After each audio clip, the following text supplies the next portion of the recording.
Assalomu alaykum hammaga. Bugun sizlarga men TELK imtihoniga o'tgandan registratsiyadan o'tgandan keyin to'lov qilishni ko'rsatmoqchiman. Buning uchun biz Google'ga kirib TELK O'zbekiston deb yozishimiz kerak.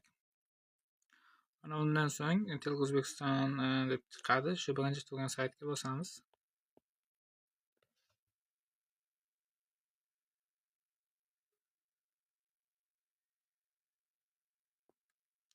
Mana bu yerda ko'rganingizdek registratsiyadan o'tgan paytingizda o'zi ko'rsatadi. Masalan, A1, A2 yo masalan A1 yo'q, A2, mana A2 masalan men A2 va B1 ga topshirmoqchi bo'lsam, tepaga chiqib, unicef proofingizda degan joyini bosamiz.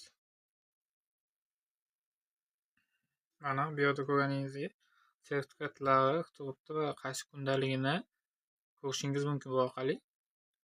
Masalan, shu o'zim tanlaganga bosadigan bo'lsak, bu yerda birinchi registratsiyadan o'tish chiqadi. Mana pastga tushsak, mana rezervganjet, ya'ni hozir aniqlash va summasini ham ko'rsatib ko'rgansiz, mana 160 mana ko'rsatib emaskan, xullas mana yevroda ham O'zbekistonda ham ko'rsatgan va bu yerda rezervgan jetni bosamiz. Bu yerda ko'rganingizdek mana bu QR kodlar turibdi. Ko'pincha masalan paymentni o'zidan qilganimizda o'tmayapti. Masalan menda ham o'tmadi. Undan keyin alohida shu QR kod skaner qiladigan programma topdim. Play Marketdan xohlasangiz uni ham ko'rsatib o'taman.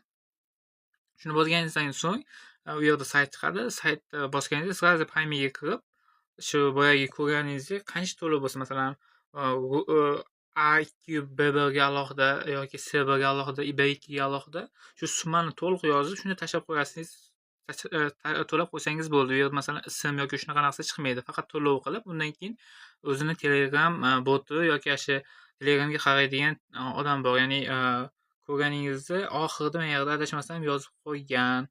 Mana bu nomer. Mana shu nomerdan sizga SMS keladi. Mana 93 mana hozir belgilab qo'yaman. Shu nomerdan sizga SMS keladi. Shu SMSda, ya'ni masalan men 2-3 kun oldin ro'yxatdan o'tdim, lekin to'lov qilmagandim.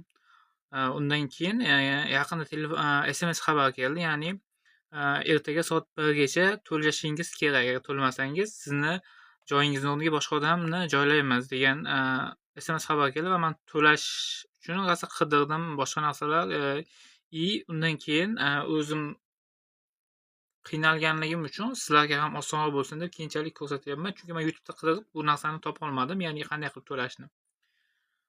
Hozir sizga o'sha mana skanerni ko'rganingizdan keyin Play Marketga kirib, o'sha QR kodni rasmga olsangiz ham bo'ladi, chunki boshqa nomer telefondan qilsangiz mumkin.